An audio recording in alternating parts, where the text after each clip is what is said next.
Federico Berrueto es analista político, columnista, y esta mañana platico con él. López de Antes, la firma de abogados, auditores y contadores más reconocida del sureste, presenta la entrevista con Emanuel Sivilla.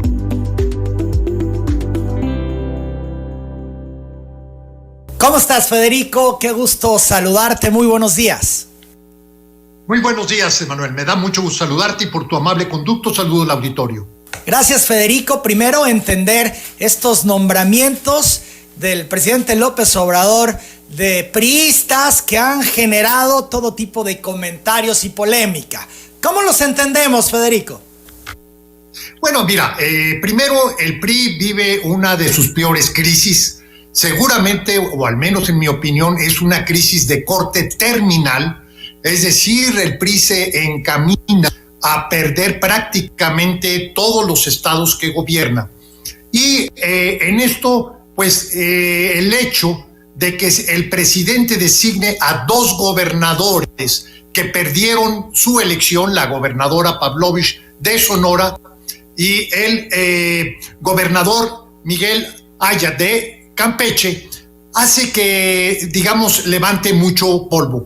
Pero en esto quiero decir también, Emanuel, que hay una suerte de hipocresía por parte de la dirigencia nacional del PRI. ¿En qué sentido hay hipocresía? Primero, el gobernador o el exgobernador de Campeche es un personaje producto del mismo dirigente nacional del PRI. Es decir, él llega a la gubernatura por designación de Alejandro Moreno. Y por otra parte, aquí lo que tenemos es que tanto Alejandro Moreno como el coordinador de los diputados, Rubén Moreira, han tenido una postura donde se han ido desmarcando del bloque opositor y acercándose a la postura del presidente López Obrador, al menos en un tema fundamental que es la reforma eléctrica. De manera tal que, bueno, es una suerte de doble juego al interior del PRI, pero insisto, es una suerte de pataleo de un partido que se encuentra en una muy mala situación por una circunstancia, la imagen de corrupción. Pero bueno, en esto mismo yo, si me permites agregar, la razón por la cual un exgobernador se ve muy satisfecho o complacido con esta invitación del señor presidente se debe a que es una puerta a la impunidad. En el caso de la gobernadora de Sonora, pues estaba prácticamente señalada por su sucesor, por Alfonso Durazo, como un gobierno de corrupción, incluso que iban a ejercer las acciones legales correspondientes. La invitación del presidente disuelve esta posibilidad y para ella, más allá de la importancia que pudiera tener el encargo diplomático, en este caso el consulado de Barcelona, lo que más le debe interesar es que es una suerte de, digamos, bendición presidencial para con ello evitar, ahuyentar toda posibilidad de persecución judicial. Y por otro lado, pues el caso de Campeche es exactamente lo mismo. No olvidemos que es de la tesorería de Campeche donde se salen los recursos después de la elección presidencial para poder, digamos, saldar las deudas que se generaron en esa campaña. Entonces, seguramente hay una evidencia muy comprometedora que es de disposición de recursos públicos. Y el hecho que haya una invitación del presidente, pues esto le beneficia tanto a Alejandro Moreno como a quien lo sustituyó temporalmente. Federico Berrueto, hay un pago de facturas del presidente a estos exgobernadores. Pudiéramos incluir también al de Sinaloa, que ha sido nombrado para España.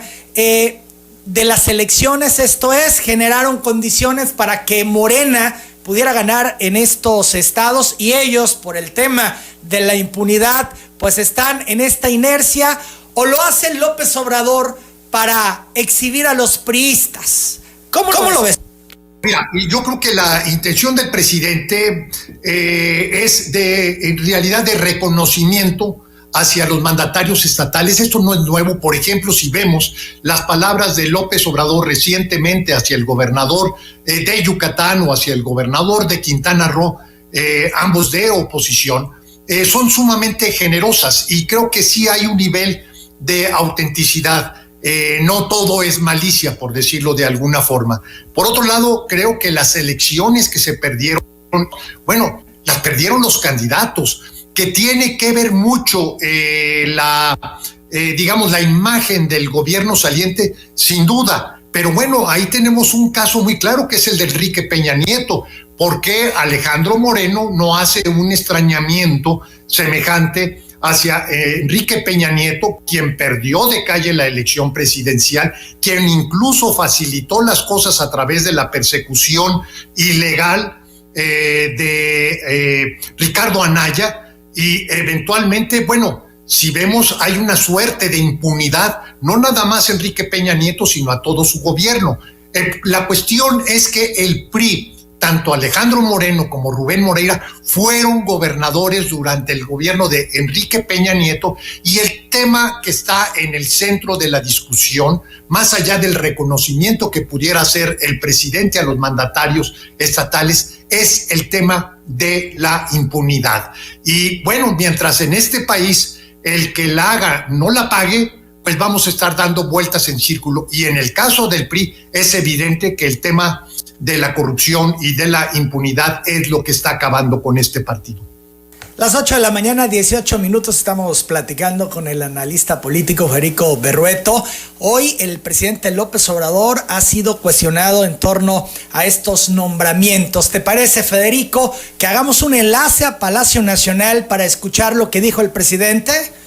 Vamos pues. De quienes van a representar a nuestro país en el extranjero, algunas embajadas, básicamente, y pues la mayoría, como tú lo mencionas, fue bien aceptada en redes sociales, básicamente, ¿no? Y en medios. Y hubieron cuestionamientos para exgobernadores del PRI, básicamente de el presidente de ese partido, que está declarando que podrían ser expulsados si aceptan el cargo. Y también otras protestas. En el caso de Pedro Salmerón, hay esta denuncia que se presentó. No existe, según entiendo, una denuncia formal, legal, y hay que esperar a que se presenten las pruebas en este caso, y también que los exgobernadores del PRI pues decidan.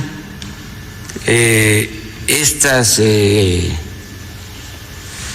propuestas tienen que ser avaladas en el Senado. Es un proceso que se inicia. Nosotros tenemos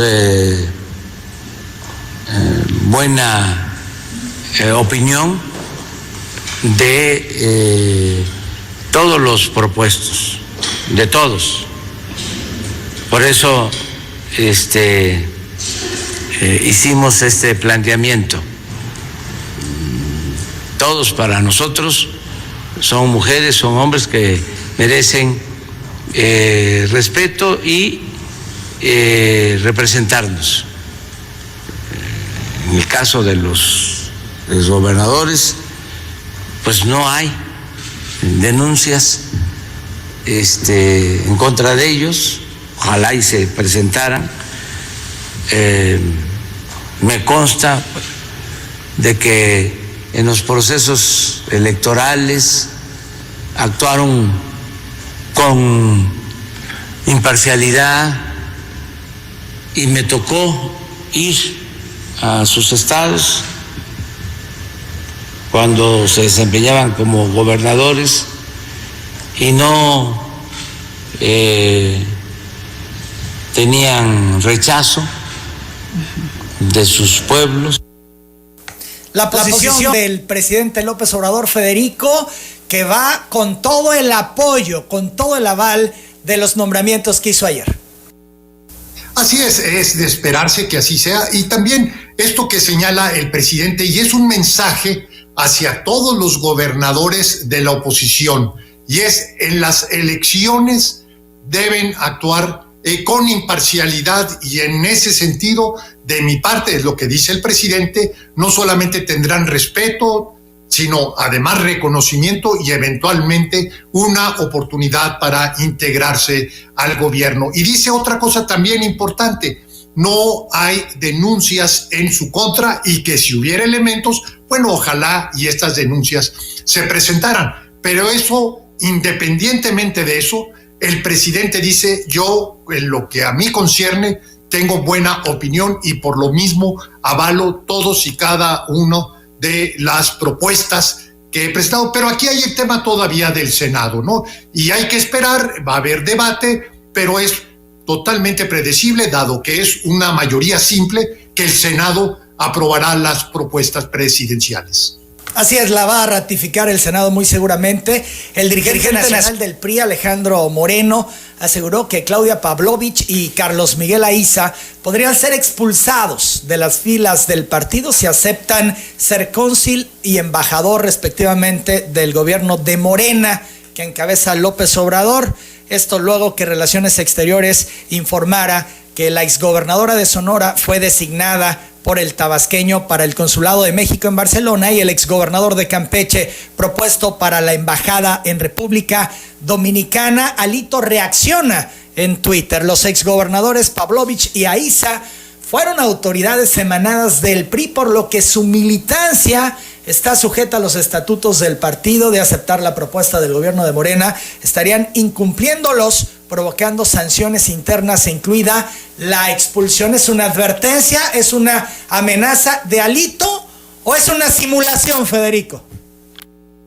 Bueno, como he dicho, es un acto de hipocresía, porque si ha habido un dirigente en connivencia con el partido en el gobierno, y además con el mismo presidente López Obrador, ha sido Alejandro Moreno quien ha traicionado una y otra vez al bloque opositor. Y recordemos que el PRI en la elección pasada se presenta en el marco de una coalición, y sin embargo el PRI con Alejandro Moreno y con Rubén Moreira ha actuado de manera independiente. Pero bueno, más allá de lo que Alejandro Moreno pueda decir o hacer, también lo que hay en eso son los derechos que tienen los gobernadores, que la ley protege, y eventualmente creo yo que un simple escrito al Consejo Político Nacional, más que pidiendo licencia, permiso o autorización, simplemente informando sobre la suspensión de su labor partidaria, dado a que tienen una invitación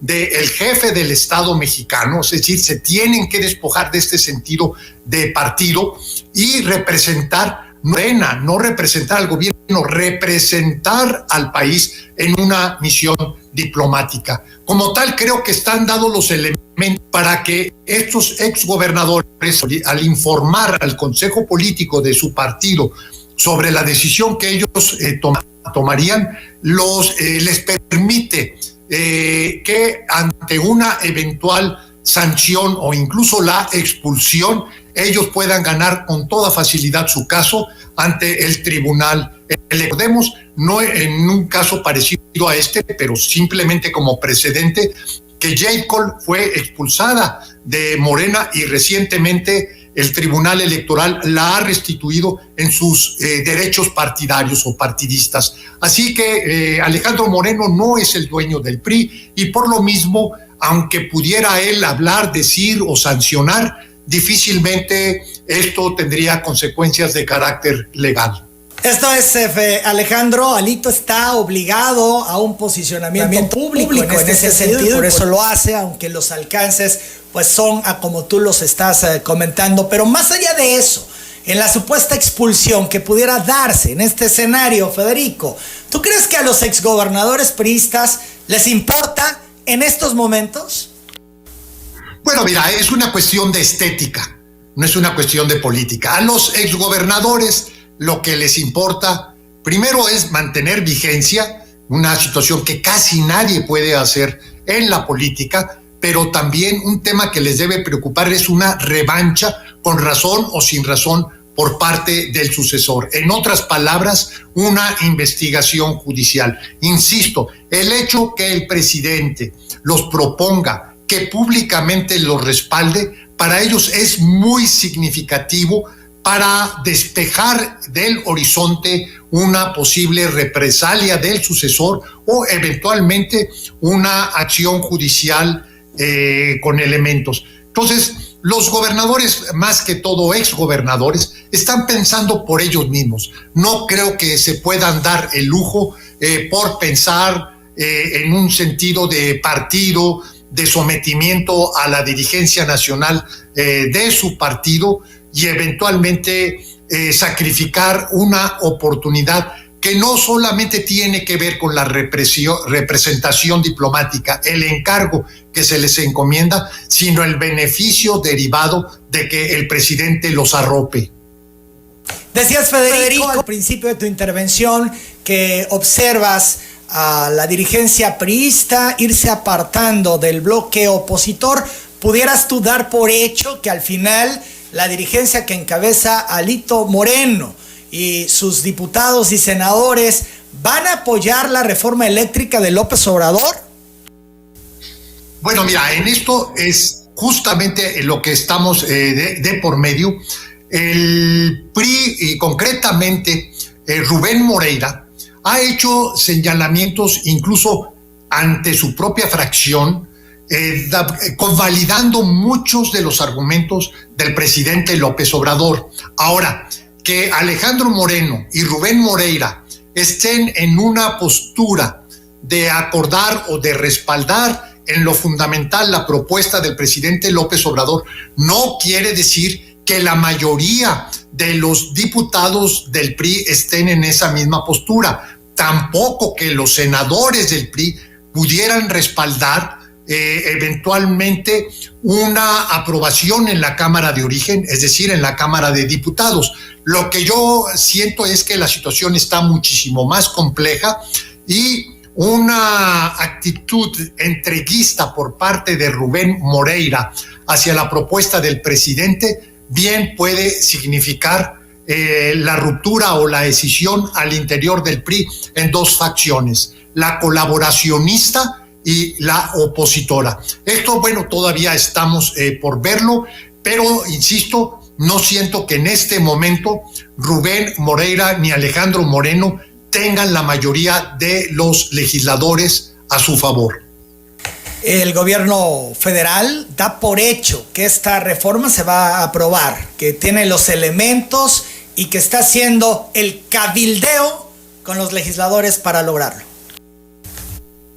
Bueno, yo creo que hay dos tipos de cabildeo. Por ejemplo, lo que sucedió ayer en el Parlamento Abierto, donde se dan los argumentos, se hacen las expresiones de, digamos, que fundan cada una de las posturas. Por cierto, me gustó mucho la actitud del gobernador de Hidalgo, Omar Fayad, porque habló por el conjunto de los gobernadores, y lo que dice o informa es que en algún momento convocará él a una plenaria de la CONAGO para que, más que acordar una postura, porque es imposible que haya una sola postura, hay posicionamientos encontrados, que se den los elementos para que, con una perspectiva federalista, por ejemplo en Tabasco, el tema energético ha sido fundamental en muchos sentidos, y que estas expresiones diferenciadas de las regiones, de los estados, pueda ser considerada al momento de deliberar, de debatir y eventualmente de votar la reforma energética. Yo diría que todavía hay un largo camino que recorrer y que el consenso va a requerir de modificaciones sustantivas a la propuesta original del presidente. No veo todavía las cosas como que ya están a punto de ser votadas. Un tema relevante va a ser cuándo se va a votar. El PRI quiere llevar esta votación para después de las elecciones, porque evidentemente es un acto de chantaje. Lo que quiere Rubén Moreira es que, bueno, su mujer es candidata a gobernadora a Hidalgo, es que tenga condiciones óptimas de competir y eventualmente que se sacrificara Morena como se sacrificó en San Luis Potosí para que un partido distinto a Morena pudiera ganar la gobernatura. Es un juego muy evidente, es un juego perverso, porque finalmente no está en manos del presidente decidir el destino de la elección en Hidalgo. Finalmente es el voto de los hidalguenses y por otro lado creo yo que este uso del poder político para chantajear, que fue algo que pervirtió la vida parlamentaria de este país, sobre todo cuando Vicente Fox gana la presidencia, y cómo el PRI se maneja en el Congreso, no a partir de convicciones, ideales, ni siquiera intereses de partido, sino literalmente haciendo uso de su poder para ganar impunidad y para avanzar en los intereses particulares de quienes lo dirigen. Federico, agradezco mucho estos minutos, interesante tu análisis. Muy buenos días. Muy buenos días, Emanuel, y nuevamente por tu amable conducto saludo al auditorio. Muchas gracias. Es el analista político, columnista, politólogo Federico Berrueto. Son las 8:33, yo hago la pausa.